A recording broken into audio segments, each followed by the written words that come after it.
Hello, and welcome to the Bigger Than Us podcast. I'm your host, Raj Daniels, and today I'd like to welcome Landon Brandon to the show. Landon is the CEO and co founder of Project Wren. Wren is a web app that makes it easy to offset your carbon footprint. Wren's mission is to build tools that help everyone act against climate change. Wren is starting with a subscription service that offsets your footprint because it's a simple and direct way to take action against climate change. Landon, how are you doing today? Hey, Raj, I'm doing great. Really excited I get to be on this podcast today. Well, I'm excited you're on, Landon. Landon, I'd like to open this show by asking my guest the following question. If you were asked to share something interesting about yourself, what would it be? Yeah, so one interesting thing about Wren's past, let me just back up for a second, give you a little bit of backstory. So right now we're working on a piece of software that lets you go calculate your carbon footprint and then offset it through a monthly subscription. So I'm sure we'll get into a little bit more of that a little bit later on. But how we came up with the Absolutely. idea was myself and a couple of friends from college were trying to come up with some idea for a business that we could work on after college at some point. Instead of getting a more traditional job, we thought it'd be fun to work on our own thing. And we had come up with different ideas, but we felt like there wasn't really anything we were resonating with for a while. And then we had this idea to just work on something related to climate change. And we weren't studying anything related to climate change. We weren't going to be able to like make a better solar panel or something like that. So we looked at what we could do that would maybe have an impact and said, hey, maybe we can make a bunch of vegan food and get everyone to go vegan. And that can be how we change the world and have a great impact on America's carbon footprint. And we tried it for a couple of weeks. We were just making a bunch of vegan food out of my kitchen. It was just like a little apartment. Some of our friends were kind enough to taste it and be like our pilot customers for a little while. But after a while, we realized maybe this wasn't the perfect idea for us. There's a lot of complicated logistics that go into it. We weren't actually sure if we had a huge difference on the carbon footprint of food because of the amount of shipping and packaging that we were then creating into this world as well. So we eventually decided to change ideas after that. But that was a fun way to spend a couple of weeks and learn a bit more about our diet's carbon footprint. So, a couple of interesting things from what you just said. One is the vegan food. What was your favorite recipe? Okay, so this is actually kind of funny. In this time period, we were making a bunch of recipes. I'd say 90% of them were really bad. I think I'm a pretty good home cook, but like I'm no chef or anything like that. I'm not professionally trained at all. And making vegan food was a different world for me. So, because I had typically, I tried to go light on a lot of the meat stuff, but working without eggs, without dairy, that was very tricky. My favorite recipe probably ended up being this sort of crepe that we would make out of chia seeds, and there's a bit of flour, and we put some cocoa in it and cook it on a pan, and it's kind of like a thin spongy crepe, and we spread some almond butter on it. It was super tasty even though it was sugar free, but I think I was eating so many of those crepes that the caffeine from the chocolate was just keeping me awake like all the time. I remember one morning I woke up at 5 a.m. and I was like, wow, I'm just so ready to go today. This is going to be an awesome day. Like feel like we're living our passion right now. This is amazing. But in retrospect, I think I was just really enjoying those cocoa crepes, and I was really wired and ready to go from the caffeine more so than the mission. But in some ways, it was a really fun recipe that just tasted really good. And it was a really fun way to spend our time too, even if it didn't end up being as impactful as we looked for it. And it led to this. So it was a good use of time for sure. Well, and the second question I had from what you said in the beginning about interesting is the entrepreneurial bug. Do you come from a line of entrepreneurs? Where did that bug come from? That's a good question. Don't particularly come from a line of entrepreneurs. I'd say like my mom's really entrepreneurial, but maybe not in like definitely not in the startup world or anything like that. And at least for me, I didn't really have any exposure, didn't know what a startup was until sometime in starting college, probably. But I was always interested in kind of doing my own thing. And I think through college, kind of realized that I could have a lot of impact on the world by starting an impactful organization from scratch. Like that can be a very useful lever to move the world with this. And I got really excited about that idea. So, speaking of organization, can you share with the audience a little bit about Wren? Yeah. So Wren is a monthly subscription to offset your carbon footprint. So our big vision is that we want to make it as easy as possible for anyone to take action on climate change. So we know there's a lot of people out there that want to do something. They care about climate change. They know it's a huge problem, but they don't know what to do. And they're not ready to drop everything, become an activist. They're not ready to really publicly make a huge stance and reorganize their life around reversing climate change, but maybe they're ready to learn a little bit more. Maybe they can calculate their carbon footprint, and maybe they can fund projects to pull down that carbon footprint. And hopefully, over time, we can engage some of our users more and more and help them understand what they can do as an individual to make a difference on climate change. So right now we have just a simple website. You calculate your carbon footprint and then you choose a few projects to fund that are like planting trees or protecting rainforest or otherwise pulling down or preventing CO2 emissions. And then we send you a monthly update on how your carbon footprint is being offset through those projects. And how's the feedback been so far? Really great feedback. We try and talk with our users as much as we can. It's almost kind of like we think of it almost like a community, and we're just building whatever people are looking for next. Um, the feedback definitely has been positive in terms of the actual product experience and making it a little bit easier. And I think what's even more exciting to us than that is we get a lot of feedback of people saying, I didn't feel like I could do much about climate change, but you've made it so easy for me that I just saw no reason I wouldn't sign up. Like it takes 15 minutes and it's a few dollars per month, and that's the least I could do. So thank you for that. And that kind of feedback feels really good to us because that's exactly what we're trying to do. Now, I might have missed this in the beginning. Did you say it's a subscription model? Yeah, it's a subscription model. So it's like every single month, we offset the carbon footprint that you've calculated. So I could join for, let's say, $50 a month, and then you would put that towards some program to reduce carbon. Is that correct? Yeah, that's exactly right. Very interesting. So I don't get to spend a lot of time with people your age. What's the general consensus out there regarding climate change and the environment? Obviously, I see the PR and I see some of the news, but I don't get to spend time around young people. So if you can give me like a man on the ground situation, I'd really like to hear that. Yeah, that's a great question. So one thing I should mention, we're based in the U.S. Right now, we're living in San Francisco, so not 100% representative of the population. But I would say from some of the surveys we've looked at and some of like the larger examinations of what is America's attitude towards climate change, um, there was one really striking poll that said it was something like 90% of Gen Z is alarmed about climate change. And other polls that are looking at who's alarmed about climate change, normally it's about 30% of the population in the US. And so it's very clear that younger generations are really, really passionate about this. And I think you see that too. And like, if you're following the climate strikes and the Fridays for Future movement, it's really being led by, Greta Thunberg is 16. Like these people are really young who are on the front lines of doing something about climate change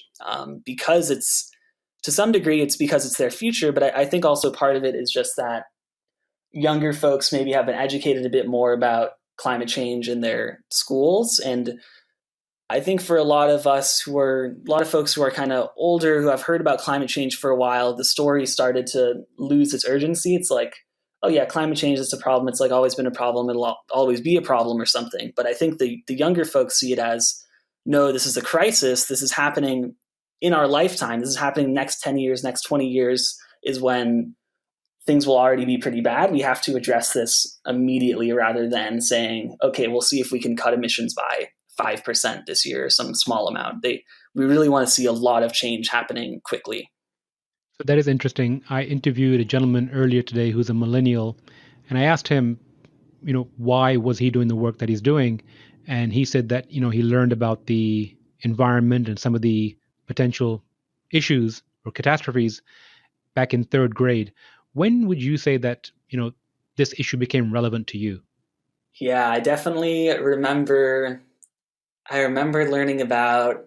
I remember very distinctly learning about the greenhouse gas effects in some level of detail in seventh grade.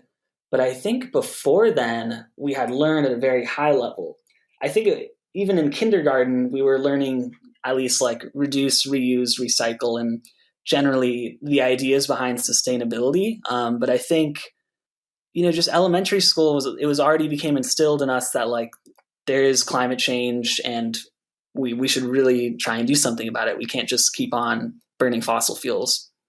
So the reuse, reduce, recycle, you learned that at early age. How has that made an impact on the way you've lived your life?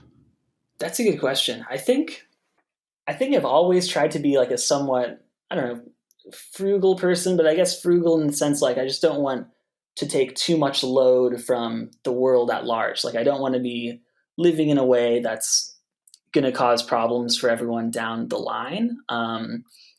One thing that's interesting now is that I think we're seeing a shift with recycling where actually it might not be at least the way that America does recycling, where we just put everything in one blue bin. That might not be an efficient enough system for it to have like a big cost effective impact anymore because I believe China just stopped accepting some of the recycling that we were sending over because it was too cost intensive to sort through.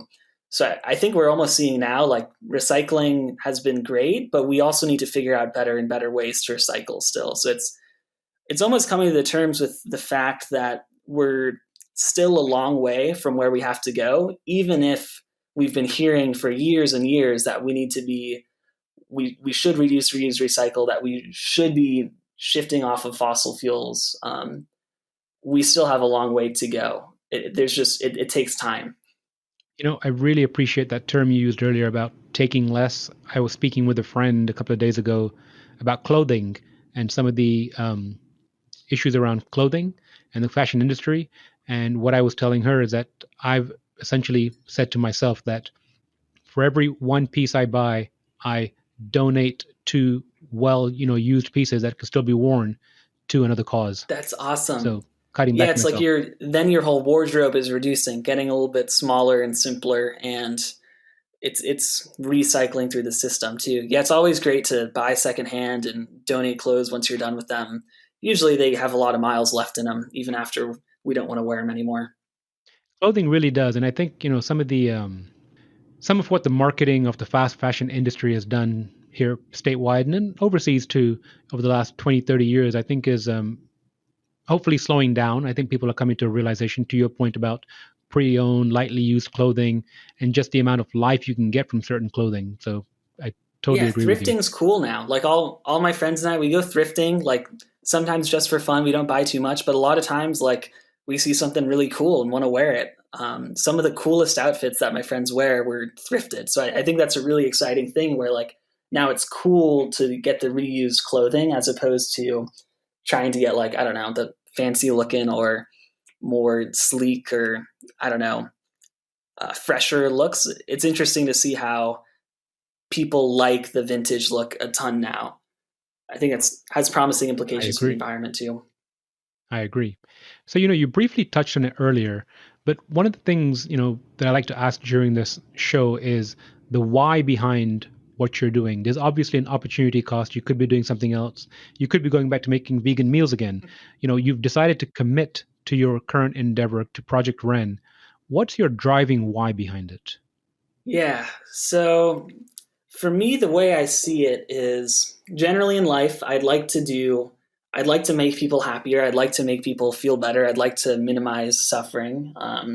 Just because that feels like a good thing to do. And looking at climate change, it's an issue where it just gets out of control. Like it's really hard to rein it back in as we emit more and more greenhouse gases into the atmosphere. So some issues it feels like it's not so urgent. Maybe we could wait 10 years and then solve it, and that'd be okay. But climate change really feels like the next decade is critical for climate change. I'm not saying that we should give up if the next decade doesn't look good, but it's really like every year matters with climate change. Now is the time to figure this one out. And then if we don't figure it out, as we just let it keep going on and increasing the average temperature of the world more and more and changing weather in disruptive ways, we could just see a lot of suffering in this world that I think is unnecessary. So it feels like an appropriate thing to work on, where it has a really huge impact to a lot of people. Like everyone on Earth will be affected by climate change in some way, and or already is affected by climate change. Like a lot of people have been seriously affected, whether it's from wildfires or flooding or other extreme weather events. And it's urgent. We should handle it now, and I think we can handle it with what we have today too. It feels like a solvable problem, so it makes sense to just allocate some time to working on reversing climate change any way we can. And I think Wren in particular, I think the why behind why we're doing this is that we see so many people who want to do something but don't know what to do. And so if we can just get more and more ways for people to take action in really simple but impactful ways, I think the impact of that will be pretty big. We'll have to wait and see, a decade later, how it all turns out. But I have a feeling that can be a really huge amount of impact and devote a lot of resources and mind share and political will towards reversing climate change. So speaking of the future, let's say magic wand in hand, where do you see Project Wren 10 years down the road? Yeah, one thing we really want to help with is generating more, like I was just saying, generating more political will toward reversing climate change. So every country is a little bit different here, and we do have users all across the world. But I think as we can be more and more useful for creating systemic changes that have a positive impact on our climate, I think that's where a lot of the biggest wins could come from. So whether that means just providing information about what candidates or what policies are going to have a positive impact on our climate and what that impact might look like in terms of magnitude, or if it's more like encouraging users, showing them the easiest ways to get out in their community and start organizing, even if they're not committing to, like making it a whole part of their identity or life, showing them some ways that they can take easy action that moves the political system or generally changes the system around them, especially local governments we see as an opportunity where individuals can have a more significant amount of impact. Beyond that, I would say helping fund a lot more of like the fledgling solutions to climate change that are pretty promising. So one thing we see in Wren is a lot of people want to support something in their community or support something that is really exciting projects. Like, I think there's lots of cool things we can do around growing more trees, but also a lot of people are excited about how we can remove carbon from the air with machines. And I think we can help fund some of those trickier projects that require a little bit more upfront research and development and investment. And I think in the long term, this could have a really huge impact on our climate, where we're at a point right now where we have to draw down a bunch of CO2 that's already been emitted in order to stabilize the climate a bit more to where humans are used to. So I think those are both carbon removal and systemic change are two areas where we'd like to help show individuals how they can have as much impact as possible. So if I'm hearing you correctly, Project Wren could actually become a funding platform for future technologies. Is that correct? Yeah, I would say so. I would say that we're definitely looking into that right now. The only reason that it's not really like that right now is it's a bit expensive for some of these technologies at this point to actually be pulling down CO2. But I think as we get a wider user base, as we also see the cost of some of these technologies coming down a little bit, that becomes more and more promising. A lot of Wren users are thinking about their personal carbon footprint and how to offset it. And so maybe it would be too expensive to remove the carbon with the machine. But I think maybe if 5% of their carbon footprint is offset by that machine, we can kind of almost build a portfolio of different climate solutions that a user can support. And I think that also helps users understand, like, okay, what are some of the promising solutions to climate change, and what sort of help do they need to get to some scale where they're really pulling down or preventing a lot of CO2 emissions. That's very interesting. As you were speaking, I was wondering about Project Wren. Do you have a community aspect on the platform? Not quite yet. So that's one thing we'd really like to add more of. I'd say right now the community is like, I don't know, on Twitter, or like we're just like emailing each other, but it's not really an organized community. I think that's really just because we want to grow it a bit more. Like, a community of just a couple people is one thing, but a community of hundreds of people is totally different, where it feels much more like a community, I guess, in that you're connected with a lot of people. And I think also making local communities is another route where we could have a lot of impact, so people can know who near them maybe has an interest in similar things that they do and really cares about doing something about climate change.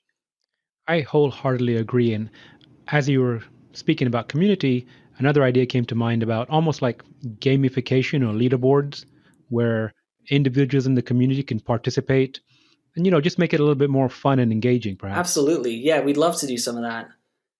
Any way we can make it more exciting to do something about climate change, that's exactly what we want to do. Very interesting. So, Landon, switching gears a little bit, you mentioned user base, and just from a business perspective, how are you getting the word out? Distribution I know is key. How are you getting the message or word about Wren out?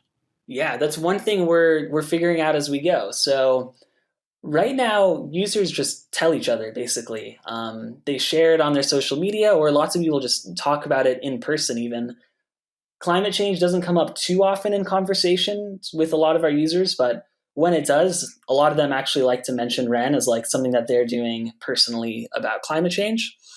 Um, Other channels like partnerships with newsletters or kind of brands that have some sort of audience that aligns with folks who would be interested in Wren.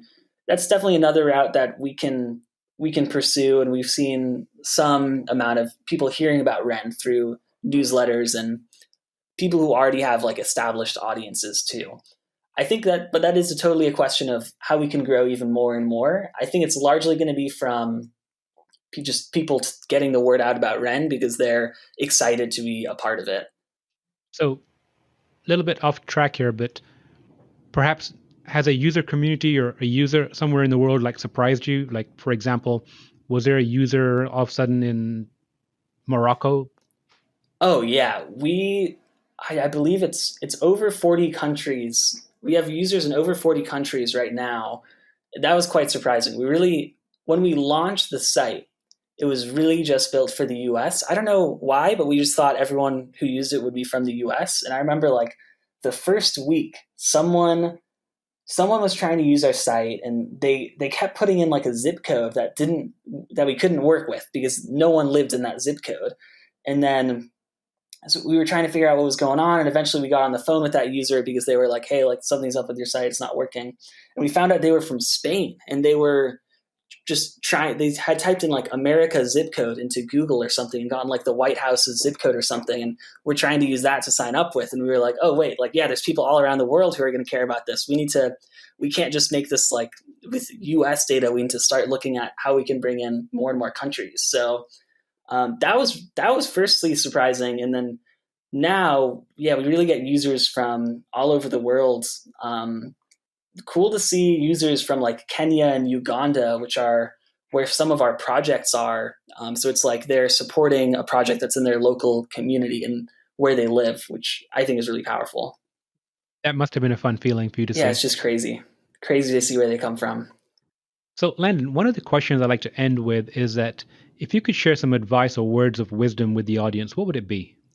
I think for us, that kind of the biggest thing I believe in is that you should be the change that you want to see in the world. Like I think it's sometimes easy to think of any individual like yourself as like insignificant somehow, but really the world changes when people do what they believe in. Like if you've been following Greta Thunberg, she was just some teenager who sat outside City Hall or Parliament and just had a sign, and no one was protesting with her in the beginning. And she just felt really strongly that the world should change. Let's see if I can do something to make the world change a little bit faster. And now there's millions striking around the world from the movement that she sparked. And I think it's easy to forget that the reason the world changes is just because people change it. And so I think if anyone's thinking about what they can do in their own life, just try and be a role model for others. I think it's really important, especially in the context of climate change, where it's really a problem that has to be acted on. About everyone in the whole world is going to have to be involved in some way. So we should all try and be that role model. And it's been a great conversation, and I really appreciate you sharing that advice. And I also look forward to catching up with you in the future and seeing where Project Wren is. Awesome. Yeah, thank you so much for having me on the podcast. This is great. Thank you, Landon.